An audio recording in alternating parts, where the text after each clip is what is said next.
A graça e a paz de Jesus, igreja. Ele vive. Ele ressuscitou. O túmulo está vazio. E essa é a nossa esperança. Como Marcelo já disse, esse é o dia mais importante na história do cristianismo. E não importa o que dia que eles declarem, que eles mudem, não importa o que presidente de nenhum país fale. Esse é o dia do nosso Senhor Jesus Cristo. E Ele governa soberanamente para sempre. Amém? É um privilégio nós estarmos aqui hoje para podermos ter esse privilégio de abrir a palavra dEle. E a palavra dEle transformar a nossa história, a nossa vida. Queria convidar você para abrir a palavra de Deus comigo em Romanos, capítulo 3. Nós lemos a partir do versículo 21. Romanos, capítulo 3, a partir do versículo 21. Hoje eu continuo aquilo que eu comecei na última semana, a falar sobre a cruz de Cristo. Na última semana nós lidamos aí com os versículos 21, 22 e 23. Hoje nós continuamos a partir do versículo 24. Então, Romanos capítulo 3, a partir do versículo 21.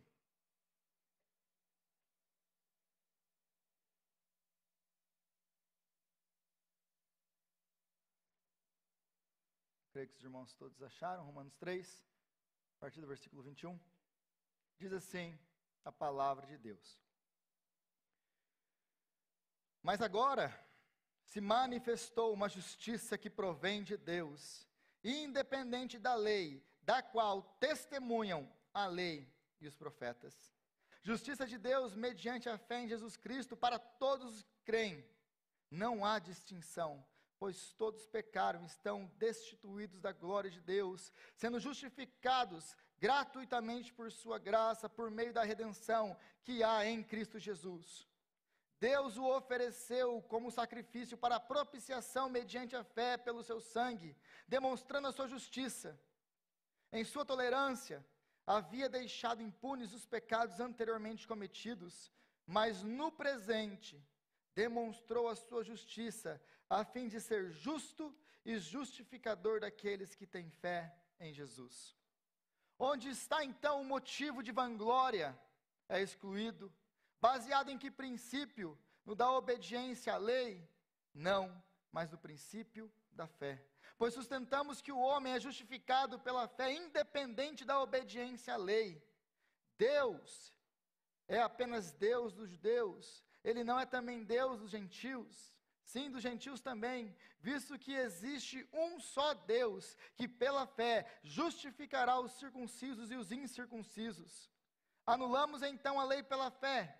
De maneira nenhuma, ao contrário, confirmamos a lei. Palavra de Deus. Senhor, nós te louvamos pela tua palavra, que é santa, que é verdadeira, que é imutável, que é capaz de transformar, que é capaz de salvar, que é capaz de trazer mortos à vida. E agora queremos orar e clamar ao Senhor, pedindo que o Senhor venha fazer isso, agora aqui, através da sua palavra. Que o Senhor venha trazer mortos de volta à vida. Que o Senhor venha transformar a nossa história. Que o Senhor venha trazer um renovo para o nosso coração. Que o Senhor venha falar conosco aqui, agora, Senhor. Abre a nossa mente, abre os nossos olhos, abre os nossos ouvidos, abre, Senhor, o nosso coração, para que a sua palavra venha mesmo entrar, que ela venha mesmo criar raiz, que ela venha mesmo crescer, que ela venha gerar frutos para a sua glória e para o seu louvor. Nós oramos assim, Pai, no nome do nosso Senhor Jesus Cristo. Amém. Amém. Hoje eu quero meditar um pouquinho com vocês sobre 7 palavras que esse texto agora, ele nos apresenta. Porque se você entendeu aí a leitura, se você prestou atenção na leitura, e principalmente dos versículos 24 em diante, sendo justificados gratuitamente por sua graça, por meio da redenção que há em Cristo Jesus. Deus o ofereceu como sacrifício para propiciação, mediante a fé, pelo seu sangue, demonstrando a sua justiça. Em sua tolerância havia deixado impunes os pecados anteriormente cometidos, mas no presente demonstrou a sua justiça, a fim de ser justo e justificador daqueles que têm fé em Jesus. Onde está, então, o motivo de vanglória? É excluído. Baseado em que princípio? No da obediência à lei? Não, mas no princípio da fé, pois sustentamos que o homem é justificado pela fé, independente da obediência à lei. Então, 7 palavras que nós temos aqui que o apóstolo Paulo nos dá: justificação, graça, redenção, sacrifício, propiciação, fé e vanglória. São essas palavras que eu quero meditar hoje com vocês. E se você voltar comigo para o versículo 24, de novo, sendo justificados. O que significa nós sermos justificados diante de Deus? Nós lidamos um pouco com essa questão na última semana. O que é justificação? Justificação é um termo legal, é um termo jurídico. É nós nos comparecermos diante de um juiz ou diante de uma autoridade e nós sermos declarados sem culpa. Vocês são aceitos, mas não apenas declarados sem culpa, ele também inclui o aspecto de sermos aceitáveis diante daquela autoridade. Então nós temos a justificação como um termo legal ou jurídico. Agora, isso aqui é uma mudança de status, e nós como imigrantes no país, nós sabemos muito bem o que significa mudança de status. E mudança de status, ele não tem meio, ou você está, ou você não está em status. A partir do momento que aquele juiz assinou aquele papel lá e falou assim, você está com status, toda a sua vida foi mudada, toda a sua vida foi transformada. Então, o que o apóstolo Paulo está nos dizendo aqui, não está nos ensinando nessa palavra, não é, em essência, uma mudança de estado, de ser, é uma mudança de status. Nós saímos de um status, inimigos de Deus, e passamos a ser filhos de Deus. Agora, consequência de sermos filhos de Deus é que o nosso estado vai mudar, o nosso ser vai mudar, porque aquele que nos justificou, nos chamou para a santidade, e Ele vai nos santificar dia após dia, dia após dia. Agora, a justificação, então ela é um pouco, ela difere do perdão nisso, porque o perdão, ele é negativo. O perdão é aquilo que nos declara, você pode ir, você foi perdoado daquilo, do escrito de dívida que era contrário a você, isso é perdão. Então o perdão, você é perdoado e você pode ir livre. Agora a justificação, ela envolve o quê? Esse chamado. Agora você não apenas está perdoado, você pode se achegar à presença desse Deus Santo e Todo-Poderoso. Mas como que alguém pode ser justificado diante de Deus? Como nós podemos estar justificados diante de Deus? E existem apenas 2 maneiras. Se você pegar todas as religiões do mundo, não importa qual seja, todas as religiões do mundo, você vai ter 2 divisões, e apenas 2 divisões, não importa se nós temos milhões de diferentes religiões. No final, nós temos apenas 2 grandes divisões. A primeira delas, como responder a essa pergunta, como que um homem pode ser justificado diante de Deus? Como que ele pode ser aceitável diante de Deus? Como ele pode, no final da sua vida, ter a certeza de que, se eu morrer agora, eu vou para o céu? Como que eu posso ter essa certeza? Nós só temos 2 divisões aqui. A primeira é a religião das obras. A segunda é a única religião, que é a graça. A religião das obras basicamente diz, você deve fazer boas obras, você deve fazer boas coisas. Para quê? Para que Deus possa te aceitar. Então, o slogan dessas religiões é essa, em resumo. Faça de Deus o seu devedor. Faça coisas, faça boas obras, faça coisas que Deus vai ser obrigado a te salvar. Porque no final, Ele te deve isso. Só que o problema da religião de obras é dois, em síntese. Qual é? Se você achar que você cumpre com tudo aquilo que está sendo mandado você fazer, isso vai te levar ao orgulho. Isso vai te levar a olhar as pessoas de cima para baixo. Isso vai te levar a bater no peito e falar assim, eu posso, eu consigo, eu sou. Agora, se você não consegue manter aquele padrão que é proposto, isso vai te levar ao desespero. Isso vai te levar a você viver uma montanha russa de nunca saber o que vai ser. Então, as obras vão nos levar, essa religião por obras vão levar ou ao orgulho ou ao desespero. Dos dois, um. Mas no final, ninguém pode ser salvo por obras, porque as nossas melhores obras são trapo de imundícia diante de Deus e diante de um Deus santo. Então, quando Jesus vem, é isso que o apóstolo Paulo está falando agora, aqui sobre justificação, versículo 21 de novo, mas agora se manifestou uma justiça que provém de Deus, independente da lei, da qual testemunham a lei e os profetas. Essa justificação, essa justiça, ela não vem de obras, ela não vem da lei, contudo, a lei, os profetas, todo o Antigo Testamento apontam para ela. A lei nos foi dada para mostrar a nossa incapacidade de obedecermos a Deus. A lei nos foi dada para mostrar a nossa incapacidade de viver o padrão que Deus exige de nós. A lei nos foi dada para nos levar ao desespero e nos levar até Cristo.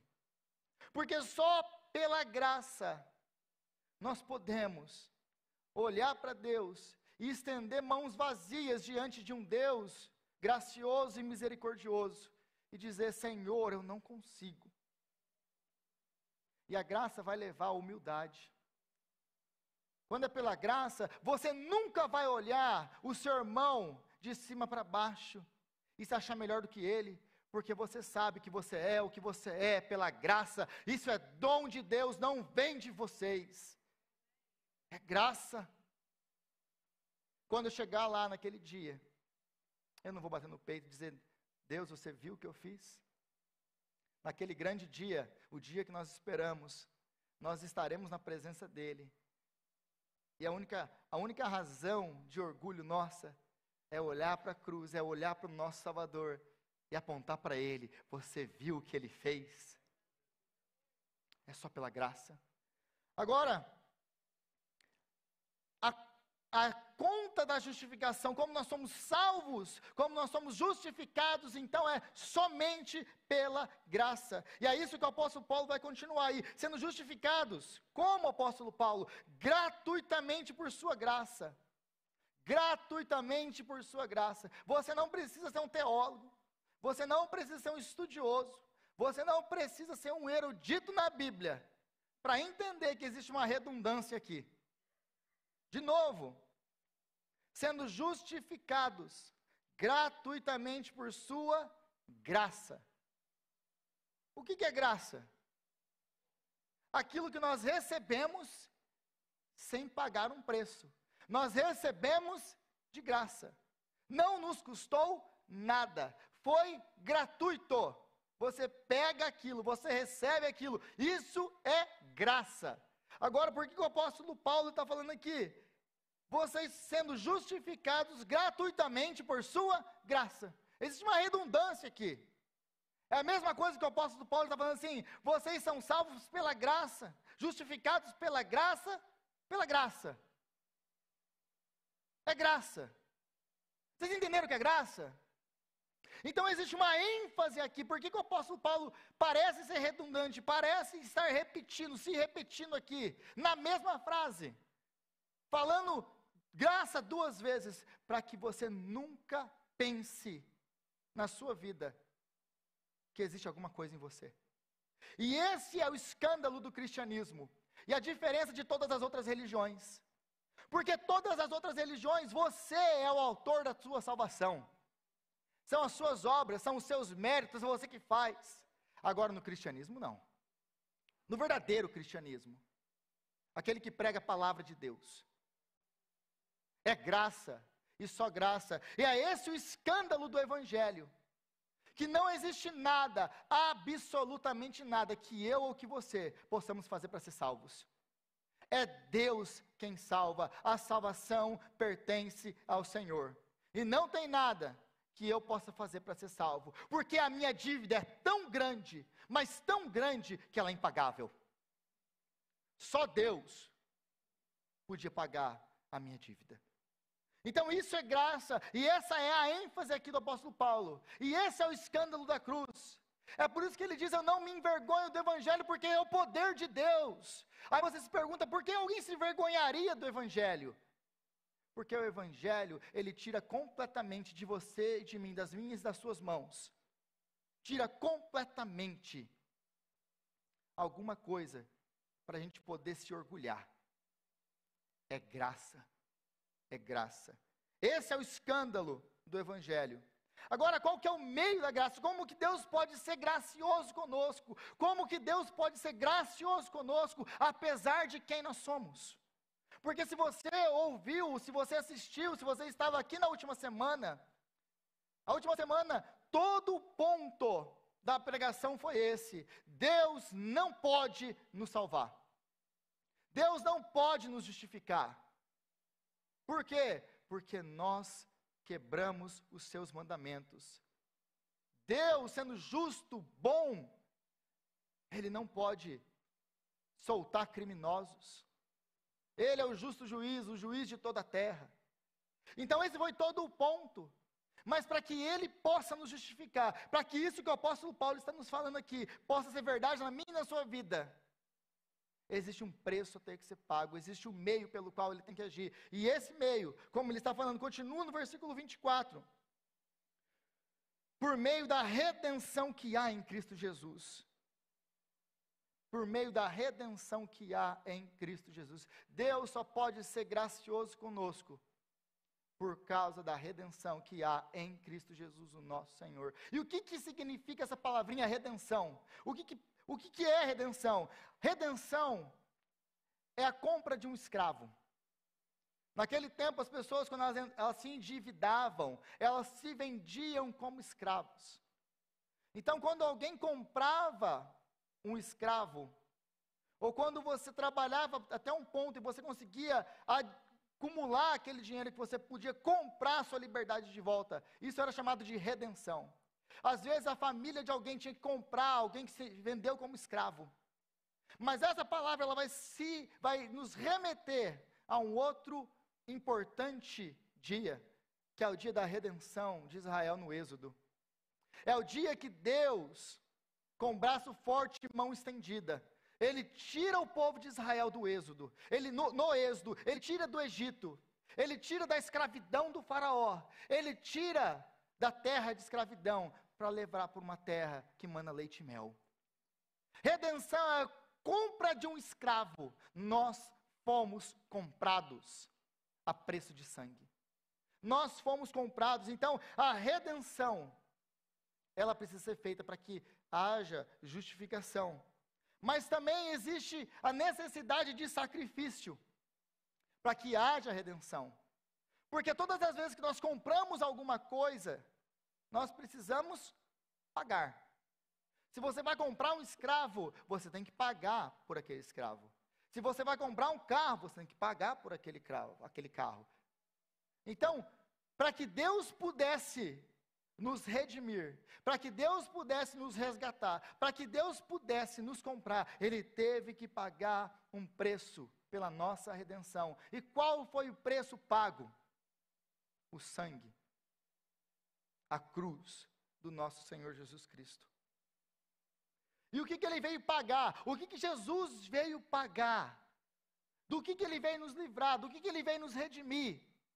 Da ira de Deus contra o pecado. Deus é um Deus santo. Deus, Ele não aceita uma única falha moral, um único pecado. Como você quer ser salvo por méritos, por obras? Existe uma maneira. de você ser salvo por obras. É você amar a Deus com todas as suas forças, com tudo que você pode, com toda a sua inteligência, com todo o seu ser, do momento que você nasce ao momento que você morre. E tem o outro lado, amar aos seus irmãos da mesma maneira como você se ama. Você pode ser salvo por obras. Essa é a fórmula. Alguém se qualifica? Nenhum de nós é capaz de manter o padrão. É por isso que nós precisamos de um Salvador. A lei vai nos levar mais uma vez ao desespero, mas a cruz vai nos apresentar a graça. Então existe uma sentença por causa da nossa rebelião. De novo, Romanos versículo 1:18. Por causa da impiedade, da injustiça dos homens, é que vem a ira de Deus, é que a ira de Deus é manifesta. Nós precisávamos de um sacrifício para nos comprar através da redenção. Agora nós fomos comprados de quem? Eu gosto muito do que R.C. Sproul costumava dizer. Nós fomos comprados de Deus, por Deus e para Deus. Existe uma teologia completamente errada dizendo que nós somos comprados de Satanás. Satanás não tem nada a ver com isso. O nosso problema nunca foi com ele, nosso problema é com Deus. É a ira de Deus, a santidade de Deus que nós ofendemos, que nós quebramos, que nós desobedecemos. O preço tinha que ser pago para ele. Jesus foi sacrificado, foi morto para aplacar a ira de Deus por pecadores como nós. E aí, isso vai nos apontar para a propiciação. Como que a redenção então se torna eficaz? É através da propiciação. Porque mais uma vez, é a propiciação que vai aplacar a ira de Deus contra o pecado. E por que que Deus é irado contra o pecado? Por causa da sua santidade. Deus é santo.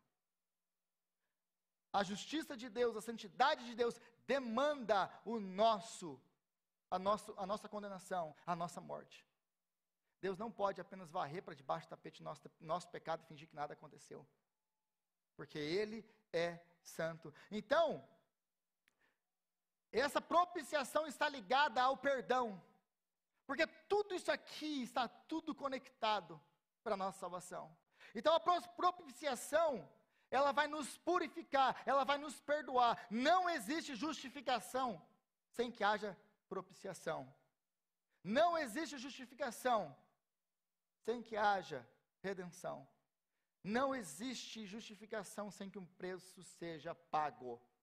Para nos declarar justos, nós precisamos ser propiciados, tornar Deus favorável a nós. Nós precisávamos que a ira de Deus contra nós fosse aplacada. Jesus, quando ele fala sobre isso em João capítulo 3, ele fala porque o Filho do Homem veio não para condenar o mundo, mas para salvá-lo. Aí eu vejo muitas pessoas pegando esse texto, distorcendo esse texto. Está vendo? O Filho do Homem veio para salvar. A gente não pode ficar falando do pecado. Nós não podemos ficar falando dessas coisas que condenam e agredindo as pessoas. O Filho do Homem, ele veio para salvar e não para condenar. Sabe por quê? Porque todo o mundo já estava condenado. Ele não precisava vir para condenar. Se Jesus precisasse vir para condenar, não tinha ponto para ele vir. Todos nós já estávamos condenados em Adão e Eva. Nós já nascemos condenados. É por isso que ele veio para salvar. Porque nós já estávamos condenados. Contudo, o capítulo 3 de João continua. A luz veio ao mundo, mas os homens amaram mais as trevas do que a luz, porque as suas obras eram más. Você quer saber o quanto o homem odeia Deus? No dia que Deus se tornou homem, nós matamos a Deus. Esse é o nosso ódio por Deus. No dia que Deus se encarnou em Jesus Cristo, nós matamos Deus. E ainda assim, Ele nos amou. Ele nos amou. Agora, como que a propiciação, como que a redenção, como que essa justificação ela pode ser recebida por mim e por você? Versículo 25. Deus o ofereceu como sacrifício para propiciação mediante a fé. Mediante a fé, pelo seu sangue. Então aqui, ele vai nos mostrar como que essa justificação, propiciação, redenção, ela atinge a sua e a minha vida. Como que eu posso me apropriar disso? Se não tem nada que eu possa fazer, se não existe obras em mim, como que eu posso me apropriar disso que Deus está me oferecendo? Disso que Deus me dá em Cristo? Pela fé. Somente pela fé. Mas note uma coisa, é a fé em Cristo, ou a fé, como diz aqui em Romanos, no sangue de Jesus. Porque nós não somos salvos pela fé. Como assim, Rodrigo? Você acabou de falar que nós somos salvos pela fé. A Bíblia fala que nós somos salvos pela fé. Sim. Mas o que salva é o objeto da nossa fé, e não a nossa fé. Vou dar um exemplo para ficar claro para você. Eu tenho fé nessa garrafa de água. Eu coloco toda a minha fé, a fé que é capaz de mover montanhas, uma fé genuína, uma fé verdadeira, nessa garrafa d'água. Essa garrafa d'água pode me salvar? Ela pode me justificar? Ela pode propiciar os meus pecados? Ela pode comprar redenção para mim? Sim ou não, igreja? Então, o que salva não é a fé, é o objeto da fé. Porque se a sua fé estiver em qualquer outra coisa que não for Cristo, a sua fé é vã. E você ainda continua condenado. Nós só somos salvos por causa que o objeto da nossa fé é o nosso Senhor que ressuscitou. Fora dele não há salvação. Só em Cristo há redenção, justificação, propiciação, sacrifício para salvar os piores pecadores que somos nós. Só em Jesus. Agora, por que só Jesus poderia pagar o preço dos nossos pecados? Essa é uma pergunta que geralmente eu recebo e que muitas vezes eu pergunto e eu não tenho uma resposta.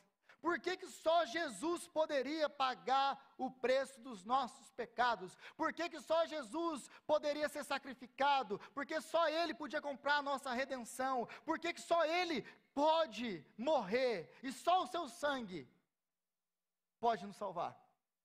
Por que só Jesus? Porque só Jesus é 100% Deus e 100% homem. E por que ele precisa ser 100% Deus e 100% homem? Porque, por causa de um homem, o pecado entrou no mundo. Por causa de um homem, nós fomos salvos. Assim como Adão nos representou, e por causa dele nós fomos condenados. Ele desobedeceu, ele caiu e nos levou todo mundo junto. Porque todos nós nascemos em pecado. Mas só que a prova disso, como que você sabe disso? Como que você sabe que eu sou um pecador? É muito simples, é só pegar um espelho, você vai ver como você é um pecador. O seu corpo está envelhecendo a cada dia, você vai morrer.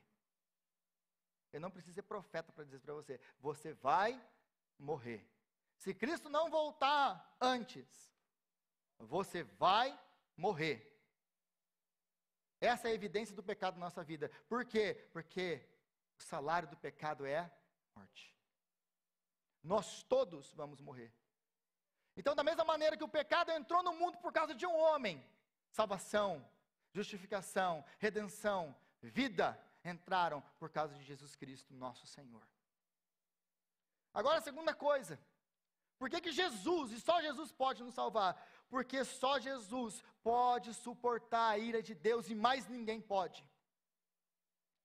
Quem poderia suportar a ira de Deus, senão o próprio Filho de Deus? Quem poderia suportar a ira de Deus, senão o próprio Deus? Vou te dar um exemplo. Você pega todos os anjos, os mais poderosos, os querubins, de Isaías capítulo 6, que não são capazes nem de olhar para a glória de Deus. tamanha glória do Senhor. Eles foram criados para aquele ambiente. Eles foram criados para estar na presença do Senhor, adorando, louvando ao Senhor, 24 horas por dia. E mesmo assim, com 6 asas, com 2 eles voam, com 2 eles cobrem o corpo, com outras 2 eles cobrem os pés. E eles não são capazes de olhar a glória de Deus, porque ela brilha demais para eles. Então você pega todos eles, todos os querubins, todos os outros anjos, você pega toda a criação, os seres mais poderosos, e você fala, vocês agora são colocados todos aqui, e Deus vai derramar a ira dele sobre vocês. Quem pode suportar? Se eles não conseguem olhar a glória dele. Quem é capaz de suportar a ira de Deus, se não o próprio Deus? Por que Jesus tem que ser 100% homem, 100% Deus? Porque por causa do pecado do homem, o pecado entrou. Por causa da desobediência, o pecado entra. Agora, se ele não é Deus, ele não pode nos salvar dos nossos pecados, porque ele não pode suportar a ira de Deus. Ele tem que ser Deus. Agora, a terceira coisa, por que ele tem que ser Jesus? Porque só Jesus tem vida em si mesmo.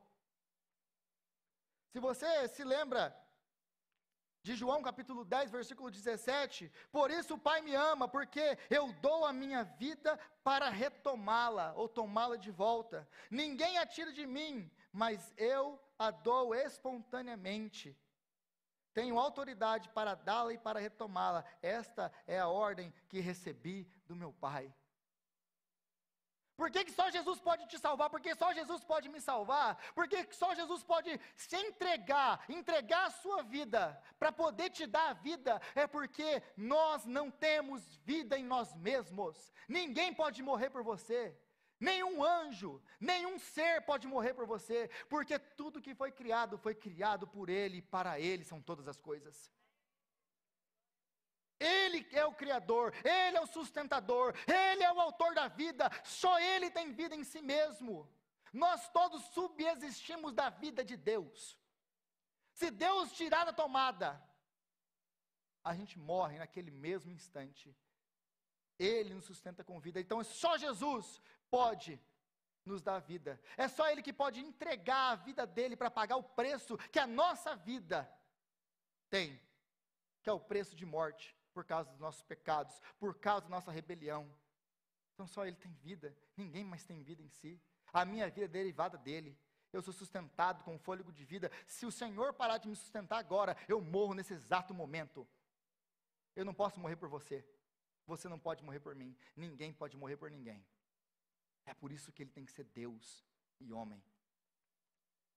Agora, no versículo 25, se você tiver com a Bíblia ainda aberta, Deus o ofereceu como sacrifício para propiciação mediante a fé, pelo seu sangue demonstrando a sua justiça. Por que Deus precisava demonstrar a sua justiça? Por que Deus tem que provar que Ele é justo? Continua o versículo. Em sua tolerância havia deixado impunes os pecados anteriormente cometidos. Deus precisa provar que Ele é justo, porque Ele perdoa pecados. Deus precisa provar que Ele é justo, porque Ele não condenou o nosso pecado. Então Ele tem que provar que Ele é justo. Mas qual que é o problema disso e quais são os pecados que Ele deixou? Quais são os pecados que Ele não condenou? Os pecados aqui são os pecados do Antigo Testamento, de todos os santos do Antigo Testamento. Porque não se engane, ninguém é salvo por obras. Porque às vezes a gente pergunta também para as pessoas, como as pessoas são salvas no Antigo Testamento? Só por curiosidade. A resposta que 90% das vezes eu tenho é essa. Eles obedeciam à lei. Eles são salvos por obediência à lei. A obediência à lei, primeiro, ela nunca vai ser completa. Segundo, a lei não é capaz de nos salvar. Como que as pessoas são salvas no Antigo Testamento? Da mesma maneira que nós somos salvos hoje. Pelo Messias, pelo Salvador, pelo Cordeiro de Deus que tira o pecado do mundo. Só que a única diferença é, essas pessoas, elas olhavam para o futuro, para a promessa do Messias, para aquele Cordeiro que viria. Elas praticavam dentro do templo aqueles sacrifícios, dia após dia, que apontavam para um Redentor. Eles acompanhavam, eles praticavam, eles comemoravam a Páscoa, o Cordeiro que tira o pecado do mundo. Eles tinham o dia da expiação, que anualmente era tirado o pecado do meio do povo e expiado. Tudo isso apontava para aquele grande dia em que o nosso Senhor Jesus morreria e ressuscitaria, para a nossa justificação, para a nossa redenção, para a nossa perdão. Então a única diferença nossa e deles é, eles olhavam para frente, nós olhamos para trás, para aquele Jesus que já nos salvou. Agora nós vemos lá, desde Adão, o problema de Deus perdoar o pecado, porque você vê, Adão ele peca, então você consegue olhar e pensar a cabeça de Lúcifer, e Lúcifer ele olha, e Adão e Eva desobedecem a Deus. O que ele espera naquele momento que eles desobedecem a Deus? O que Lúcifer espera? Que eles sejam condenados. Porque por causa de uma única desobediência, ele foi condenado, o inferno foi criado por causa dele. Então ele vê Adão e Eva desobedecendo, e ele olha, e Deus promete uma oferta de salvação. Gênesis capítulo 3, versículo 15, a primeira oferta de salvação na Bíblia. E virá da semente da mulher, aquele que esmagará a cabeça da serpente. E ele esmagou. Como assim, Deus? Lúcifer pergunta. Você perdeu a sua justiça? Você não é mais santo? E Deus fala para ele, espera. Então, vem Noé. E Noé, Deus fala, constrói uma arca, porque eu vou salvar você e sua família. E ele constrói a arca. E Deus mata todo mundo, não sobra um, só sobra a família de Noé. Mas o problema disso é, Deus tinha que ter matado Noé com a família dele, porque não há um justo, nenhum sequer, ninguém que entenda, ninguém que busque a Deus. Satanás, então, mais uma vez, eu não estou te entendendo, Deus. Onde está a sua justiça? E a sua santidade, você abandonou? Então vem Abraão, e Deus diz, eu vou abençoar você, e através de você eu vou abençoar todas as famílias da terra. Para quê? Por quê? Como? Então vem Davi, o grande rei Davi. E eu te prometo que do seu trono, eu nunca apartarei a minha bênção. Sempre vai haver um descendente seu no trono. Davi? Homem segundo o coração de Deus?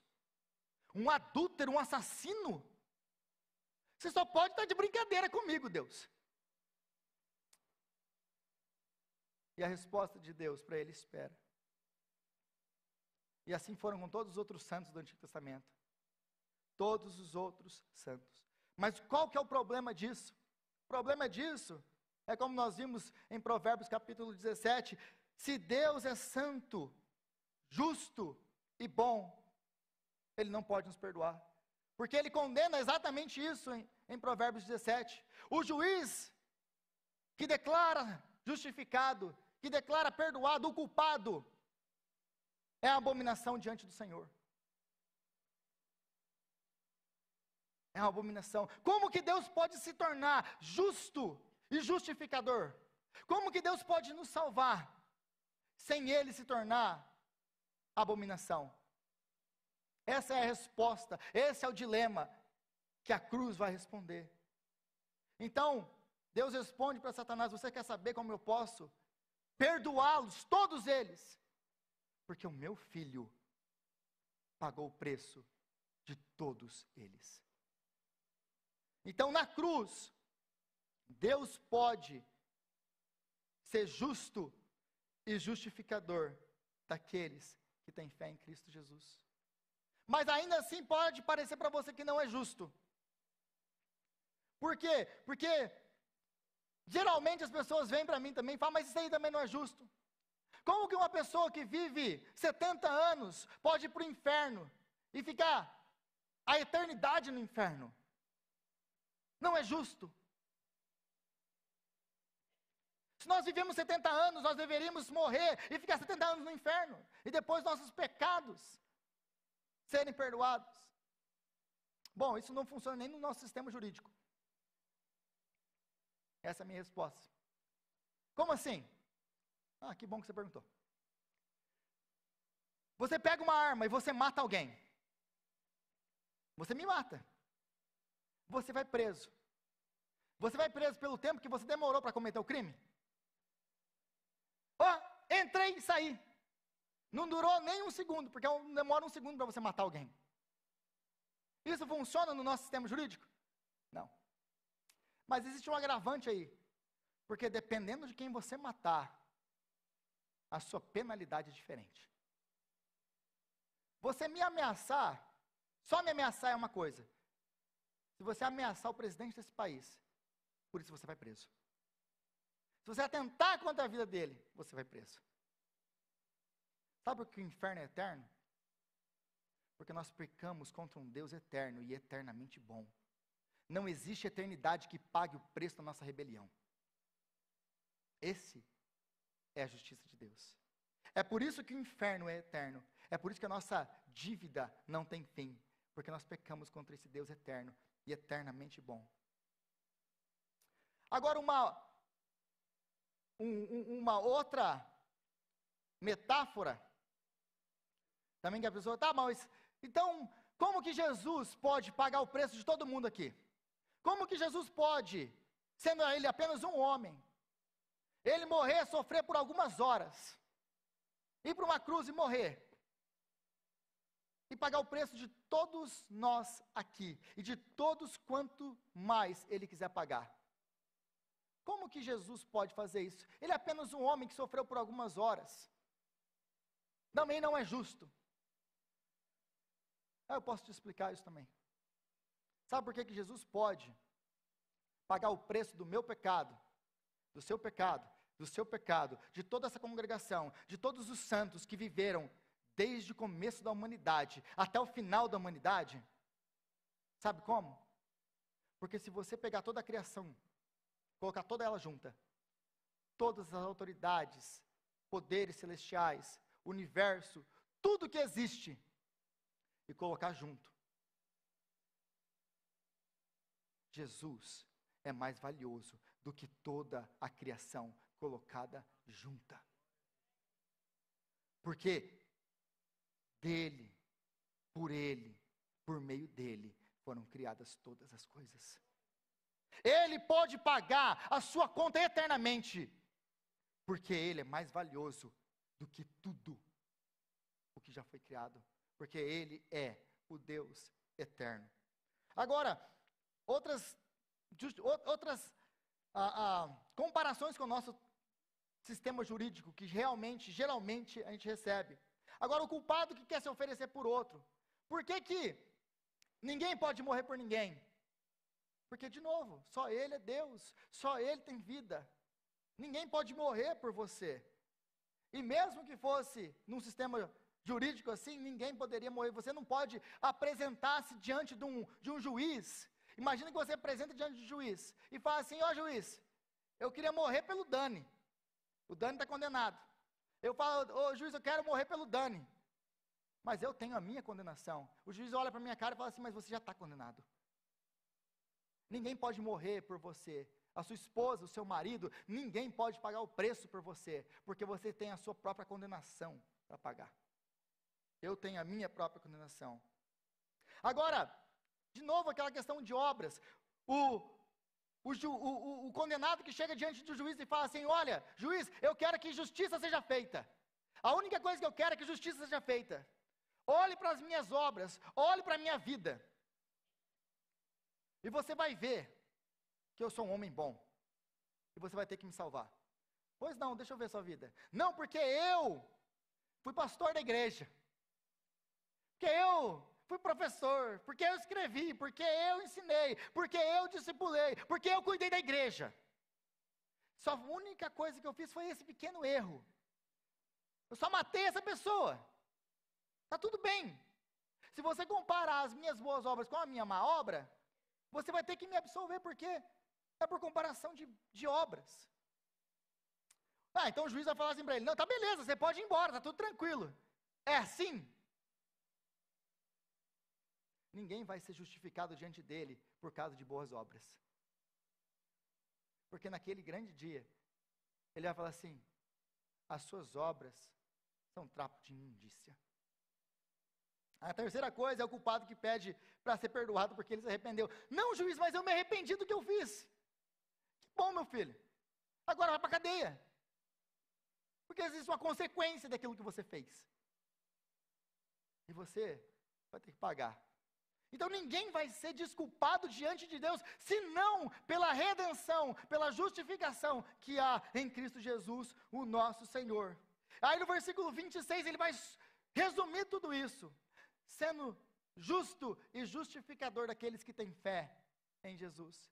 Então esse aqui é o versículo chave para tudo isso aqui. Por quê? Porque isso aqui vai condensar tudo o que a cruz representa. Na cruz, todos os atributos de Deus são demonstrados perfeitamente. Só através da cruz Deus pode ser justo e ainda perdoar pecadores como eu e como você. É por isso que nós precisávamos da cruz. Sem a cruz, não há salvação. Sem a cruz, não há perdão. Sem a cruz, nosso pecado não é expiado, não é perdoado, nós não somos justificados. É a cruz. Nós precisávamos da cruz. E na cruz, Deus é santo, Ele é justo, Ele condena o pecado, a maldade, a rebelião. Ele não aceita nenhuma falha moral, mas na cruz, Ele é bom, Ele é misericordioso, Ele é perdoador, Ele é gracioso. Ele pode perdoar você e a mim. Por quê? Porque mais uma vez Jesus tomou sobre Ele os nossos pecados. O castigo que nos traz a paz estava sobre Ele. E pelas suas pisaduras nós fomos sarados. A cruz, ela apresenta Deus de uma forma que nada mais apresenta. Perfeitamente. Todos os seus atributos são apresentados na cruz. Agora, para finalizar, o apóstolo Paulo, ele nos leva a fazer uma pergunta. Onde está, versículo 27, então o motivo de vanglória é excluído? Quando é pela graça, e porque nós somos salvos pela graça, a graça exclui todo o nosso mérito. Nós somos salvos pela graça. Isso não é de vocês. É pela fé. A fé no Filho de Deus, em Cristo. Então ninguém vai poder chegar no céu e bater no peito e falar assim: você viu como eu fui bom lá? Como eu obedeci? No céu, nós nos ajoelhamos, nos prostramos diante dele e adoramos por aquele que deixou a sua glória para morrer por pecadores miseráveis como nós. Se você não entender quem você é, quem Deus é, a cruz nunca vai fazer sentido para você. Nunca. Agora, como que eu posso ter certeza de que tudo isso é verdade? Como que eu posso ter certeza de que tudo isso que você falou aí é verdade? Como eu posso ter certeza de que isso é verdade para a minha vida? Como que eu posso viver uma vida confiante de que se eu morrer agora, eu vou estar com Ele para sempre? Como eu posso ter certeza de que a morte foi vencida pelo poder da vida? Por causa disso que nós comemoramos hoje, é a ressurreição. A ressurreição é o poder de Deus, a manifestação de Deus, que tirou Jesus da morte e trouxe para a vida. E por causa da ressurreição, nós temos a certeza de vida. A ressurreição é o nosso ticket. A ressurreição é o nosso recibo de que a conta foi paga. Está aqui o meu recibo. A ressurreição, se Jesus não ressuscitou dos mortos, nós somos de todos os homens os mais miseráveis, como diz o apóstolo Paulo. mas Ele ressuscitou. A conta foi paga, o recibo foi dado. E nós podemos crer, porque Ele vive. Só porque Ele vive. Senhor, nós te louvamos, ó Pai, pela Tua palavra. Nós te louvamos pela graça do Senhor demonstrada em Cristo Jesus, o nosso Senhor, que nos salvou, que nos justificou, que nos comprou, que propiciou pelos nossos pecados, que expiou os nossos pecados, que é a nossa garantia, o nosso recibo, de que os nossos pecados foram perdoados, cancelados, o escrito de dívida que era contrário a nós, foi rasgado, foi aniquilado na cruz. Senhor, nós te agradecemos por tão grande salvação demonstrada em Cristo Jesus, o nosso Senhor. Mas nós te louvamos pela cruz, porque a cruz demonstra quem o Senhor é. Esse Deus que é santo, esse Deus que é justo, esse Deus que não deixa a maldade passar, esse Deus que condena o pecado, mas esse Deus que pode ser gracioso, misericordioso, perdoador para conosco. Aqueles que o Senhor escolheu e salvou antes da fundação do mundo. Agora, Senhor, dá-nos graça, porque a cruz não nos dá uma liberdade para continuar vivendo em pecado. Nós somos chamados para viver em santidade, dignos da obra de Cristo nas nossas vidas. Então nos dá graça, Senhor, para andar dessa maneira, dignos daquilo que Cristo fez por nós naquela cruz. E obrigado pela ressurreição. Obrigado por esse dia maravilhoso que nós comemoramos aqui hoje. Nós oramos assim, agradecidos no nome do nosso Senhor e Salvador Jesus Cristo. Amém. E amém. Glória a Deus. Existe esperança para os mais terríveis pecadores. É por isso que nós estamos aqui hoje. Vamos ficar de pé? Vamos receber a bênção?